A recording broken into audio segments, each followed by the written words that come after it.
Bienvenue au module 5 du programme e-learning du projet Safer Africa. Cette présentation est faite par Casimir Sanon de Humanité et Inclusion de Burkina Faso et moi-même, Ludo Kleppers de l'Institut VIAS de Belgique. Vous êtes venus dans le module 5 avec le thème des usagers de la route. Dans ce module, on a développé 4 parties. Premièrement, une petite introduction, une session sur la vulnérabilité des usagers et certains groupes qui sont le plus vulnérables. La troisième session est dédiée à l'éducation dans toutes ses formes. Et à la fin, on met l'accent sur le contrôle du comportement. Dans cette session, on veut parler sur 5 aspects qui concernent tous les usagers de la route et qui sont un peu des principes généraux. Premièrement, quel est l'impact des facteurs humains dans les collisions? Deuxièmement, après on va découvrir les caractéristiques du comportement humain. Et une des choses qui est toujours sous-estimée, c'est le fait que l'environnement joue un rôle important à l'origine de notre comportement. Comme être humain, on fait pas mal des erreurs. Alors c'est bien de les garder un peu plus près.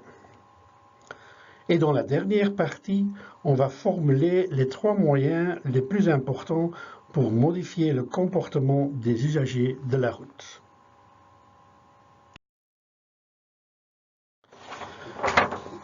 La circulation consiste des mouvements d'un endroit à l'autre. Aller au travail, à l'école, faire du shopping, rendre visite à des amis ou tout simplement faire un voyage pour le plaisir. Pour ces déplacements, nous pouvons utiliser différents modes de transport. On peut aller à pied, prendre le vélo, conduire une motocyclette ou une voiture, être passager en utilisant le transport public. Mais quelle que soit la façon dont nous choisissons pour se déplacer, nous sommes tout et toujours partie d'un système complexe social et d'interagir avec l'environnement et en particulier avec tous les autres usagers de la route. Nous essayons d'atteindre notre destination dès que possible sur une manière confortable et sans aucun problème. Donc, ce sont les gens qui composent la circulation routière avec des différents véhicules qu'ils utilisent et le network des routes sur lesquelles on marche ou on conduit. Cela nous amène à fait que les facteurs humains ont contribué le plus à la genèse des accidents. Bien sûr, les routes pourraient être très mal construites avec des obstacles sur ou à côté de la route qui sont très dangereux.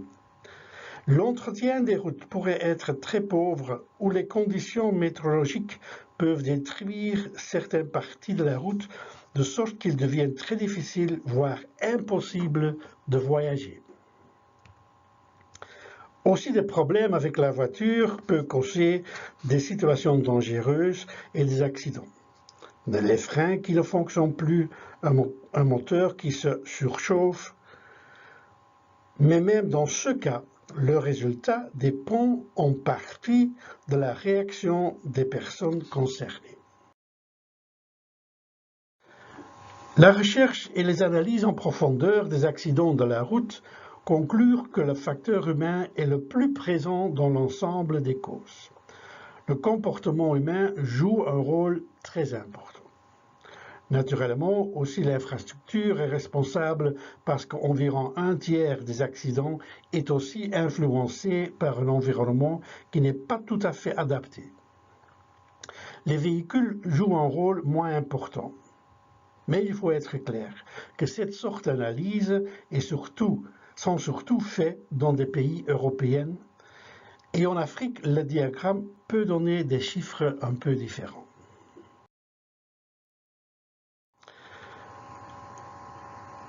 Mais si on concerne la personne, le conducteur, l'usager de la route,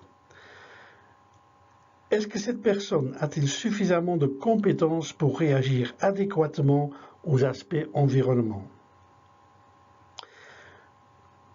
Qu'en en est-il de cette perception?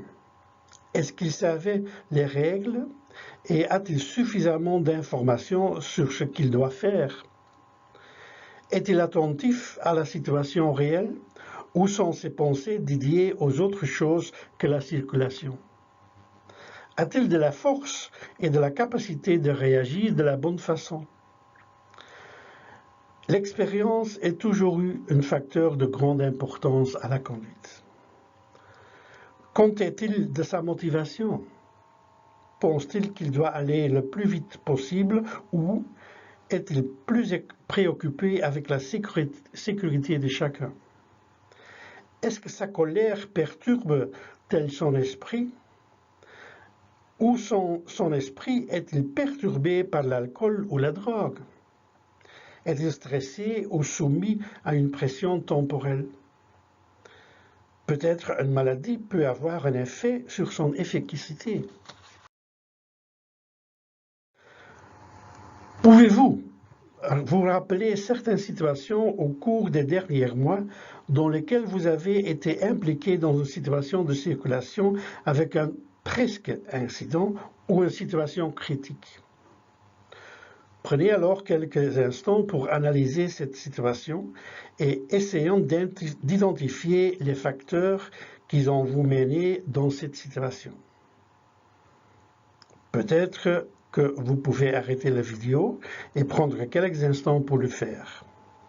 Bonne chance et n'oubliez pas de démarrer par la suite.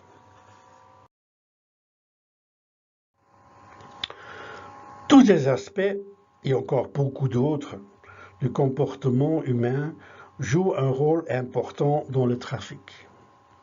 Il semble étonnant que, malgré toutes les erreurs possibles et les interactions très compliquées, la plupart de nos événements dans la circulation se révèlent sans conflit ou accident.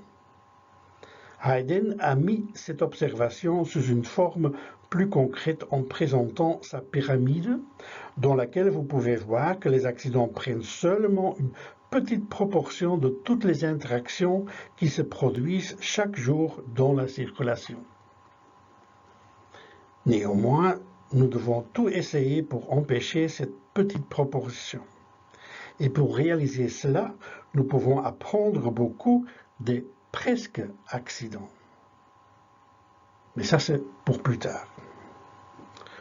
Sur le sommet de la pyramide, depuis de nombreuses années, voire des décennies, les pays recueillent des données. Dans le module 2 de ce cours d'apprentissage en ligne, vous avez obtenu plus d'informations à la collection des données. En Europe, nous en savons plus sur les proportions entre ces différents accidents. Pour un décès, nous comptons environ 10 blessés graves et 66 blessés légers. Beaucoup plus de collisions, environ 562 pour chaque décès en Europe, sont heureusement avec seulement des dommages matériels.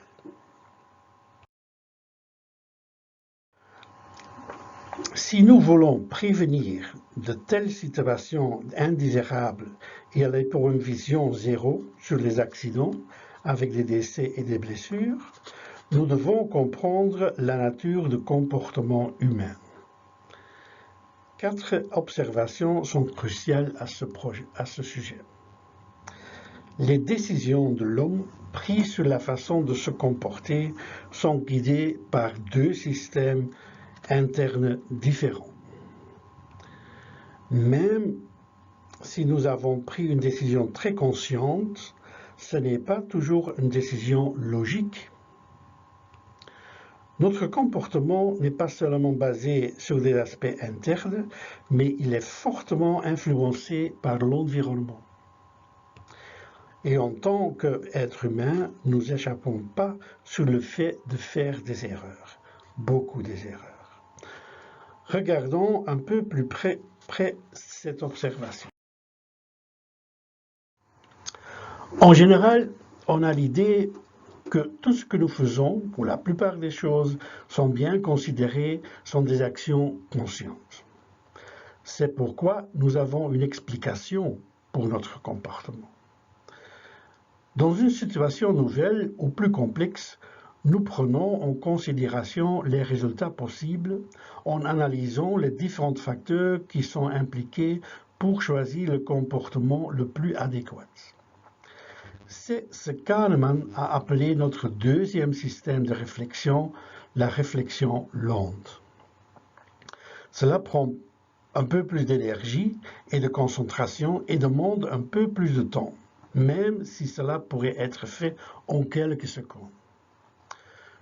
Par exemple, je veux rentrer chez moi et j'entends au radio que la route est bloquée pendant 1 heure. À ce moment, je pourrais envisager de rester sur la même route, d'essayer d'éviter la congestion en trouvant un autre moyen de rentrer à la maison, ou de m'arrêter à l'espace de stationnement le plus proche, boire un café ou prendre un peu de repos. Dans ce cas, ou dans tous ces cas, je prends une vraie décision, je réfléchis. Mais la plupart du temps, nous faisons des choix et des décisions sur une base plus intuitive et subconsciente. Ces décisions sont basées sur beaucoup d'expériences et ne sont même pas reconnues comme des décisions. Ils se produisent spontanément et ne demandent pas l'attention et l'énergie cognitive. C'est ce que Kahnemann appelle pensée vite ou la pensée du système 1.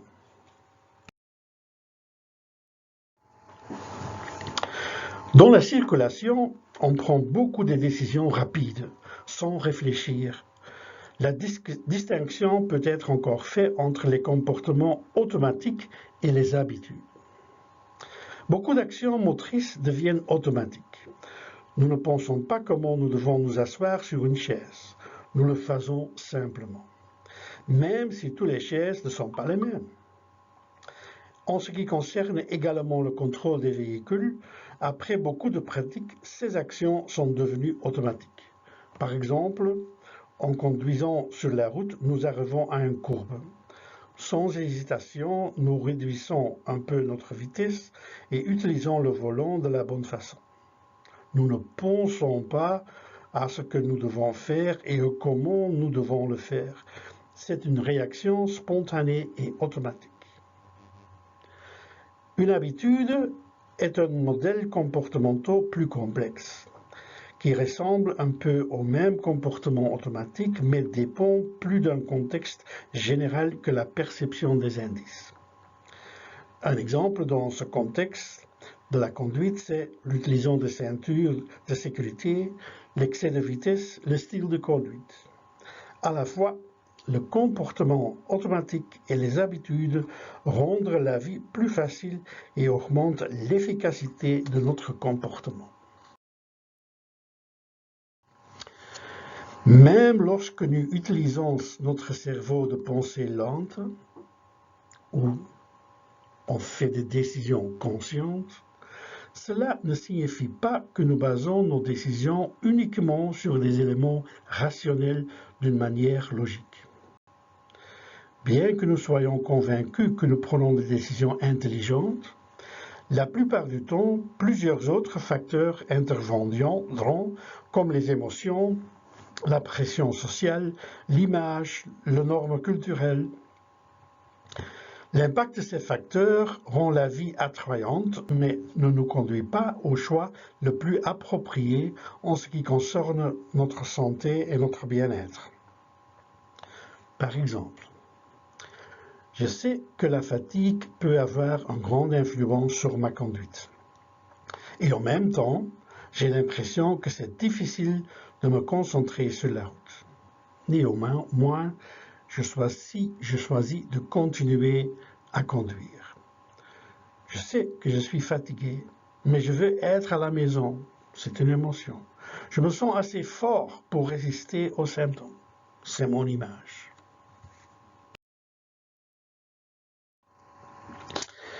Les décisions issues de notre système de pensée lente ou rapide ne sont pas seulement basés sur des conditions internes que la personnalité, les émotions, les normes, mais beaucoup des conditions extérieures jouent un rôle important. L'environnement physique est, certainement dans la circulation, un facteur si important. Cela peut être considéré comme une opportunité car avec une bonne conception comme l'auto-explication des routes, voire plus dans le module 4, le comportement des usagers de la route peut être contrôlé ou modifié à un certain niveau.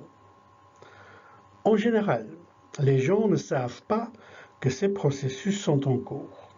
Ensuite, ils fournissent une explication, mais ils ne sont pas conscients de cette influence environnementale. Aussi, la présence d'autres personnes peut avoir une influence sur notre comportement au volant. Lorsqu'un piéton traverse la route au moment que le feu soit rouge, beaucoup d'autres personnes suivront son exemple.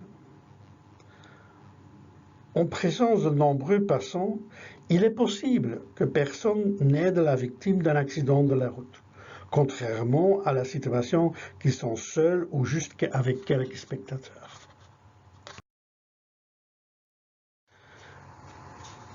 Quel que soit le système de décision utilisé, les gens feront des erreurs. Reason, en 1990, distingue deux grandes catégories d'erreurs qui pourraient être liées à la pensée lente ou rapide. Les gens font beaucoup d'erreurs involontaires, ce qu'on appelle les lapsus ou les erreurs. Quelques exemples. Enfiler les essuie-glaces au lieu des indicateurs. Essayer de dépasser une autre voiture sans remarquer qu'il a mis son indicateur. Mal interpréter les panneaux et sortir d'un rond-point sur la mauvaise route. Quitter la voiture et oublier les clés. Ou conduire dans le mauvais engrenage. Dans la plupart des cas, ces erreurs ne conduisent pas à un accident, à moins que le conducteur ne soit trop distrait ou sous l'influence ou dans un excès de vitesse. L'erreur est reconnue très rapidement et le conducteur peut faire face à la nouvelle situation d'une manière plus consciente.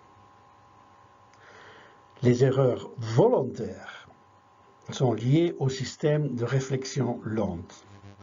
Ces erreurs sont des erreurs commises parce que les gens n'avaient pas la bonne idée de ce qui se passe dans la situation ou ils n'appliquent pas la bonne règle de circulation. Quelques exemples. Sous-estimer la vitesse d'un véhicule venant en sens inverse lors du dépassement. Freiner dans le mauvais sens sur une route glissante. Ou entrer dans la mauvaise voie à l'approche d'une jonction. Ou mal interpréter une règle de priorité. Les infractions sont des actions qui sont connues pour être erronées ou dangereuses, comme les dépassements de mauvais côté, les excès de vitesse, etc. En tenant compte de ces 4 observations, il semble que les gens sont très imprévisibles dans leur comportement. Néanmoins, il est important que les usagers de la route réagissent de manière prévisible, afin que chacun d'eux puisse prédire à un certain niveau ce que l'autre va faire, et alors pour adapter son propre comportement de manière plus sécurisée. Probablement, vous vous comportez bien dans la circulation. Quels facteurs ont contribué à façonner votre comportement? Prenez quelques instants pour penser à différents aspects de votre enfance jusqu'à présent. Pour le faire, arrêtez cette vidéo et après, n'oubliez pas de continuer après avoir fait cet exercice.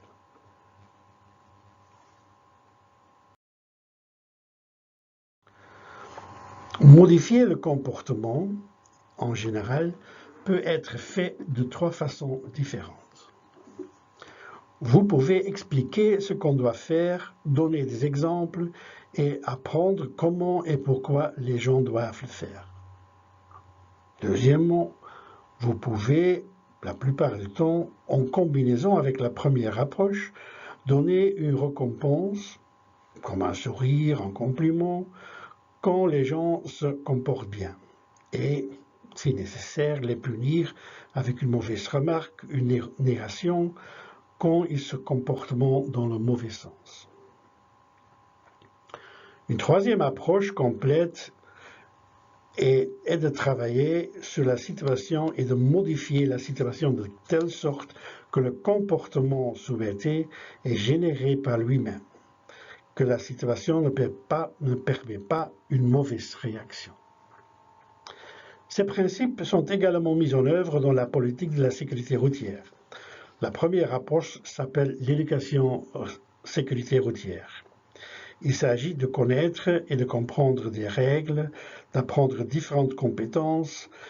La deuxième approche, ce que nous appelons l'application à la loi de la sécurité routière, ou dans des termes anglais, enforcement. Établir des règles, réagir aux usagers de la route et, si nécessaire, donner des sanctions. Mais peut-être le plus promoteur est la troisième approche, ce qu'on appelle l'ingénierie. L'environnement, l'infrastructure routière dans ce cas, et le véhicule dans lequel les usagers de la route conduisent sont conçus de telle sorte que le comportement adéquat pour cette situation a la plus grande probabilité de se produire spontanément. Deux petits exemples. Lorsque la vitesse doit être abaissée, un rétrécissement de la route et un changement d'essai seront plus efficaces que seulement donner un panneau avec une limitation de vitesse. Deuxième exemple, une alarme dans la voiture lorsque le conducteur ou le passager n'a pas porté son ceinture de sécurité a augmenté l'utilisation des ceintures de sécurité plus que toutes les campagnes peuvent réaliser.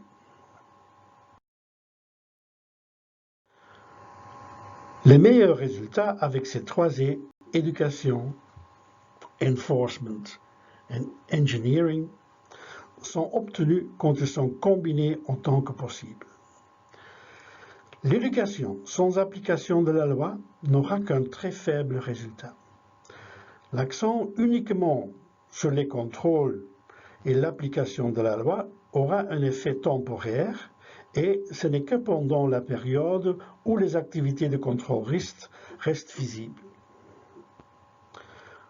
Comme on l'a vu précédemment, la plupart de notre comportement est plus intuitif et conduit par les stimuli environnementaux. Donc, quand l'ingénierie n'est pas impliquée, les résultats resteront en dessous des attentes. L'ingénierie ne sera pas discutée plus en détail dans ce module, et les modules sont sur les routes sûres, les véhicules sûrs et le module sur le système sécurité routière durable exploreront différentes possibilités pour prévenir les accidents et modifier le comportement par engineering. Au cours de la session 3 de ce module, nous irons plus loin sur les différents aspects de l'éducation. Et la dernière session de ce module donnera quelques exemples de systèmes d'application liés à des comportements dangereux et spécifiques. Et naturellement, si on veut avoir des bons résultats, il faut faire une évaluation de tout ce qu'on fait.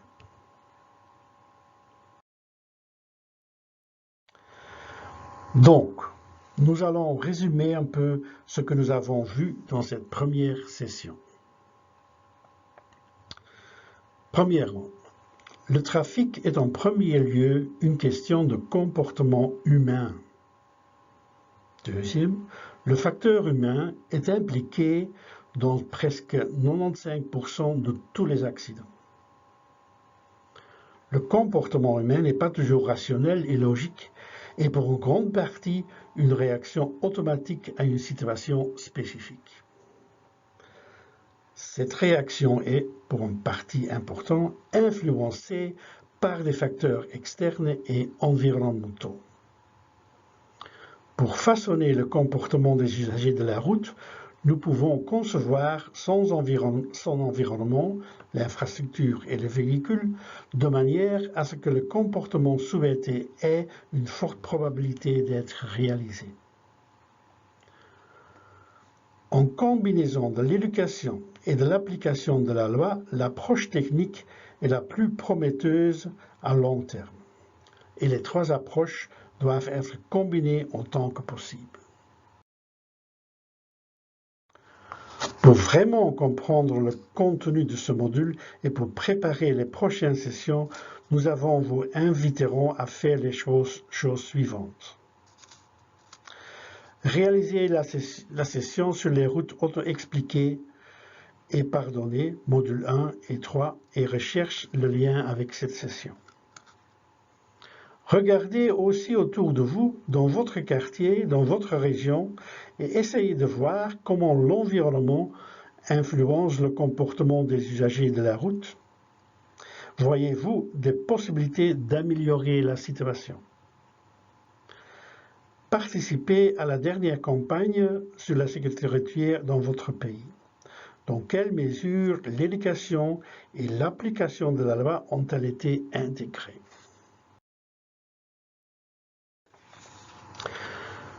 Merci pour votre attention et j'aime bien de vous revoir à la session suivante qui parle des usagers vulnérables.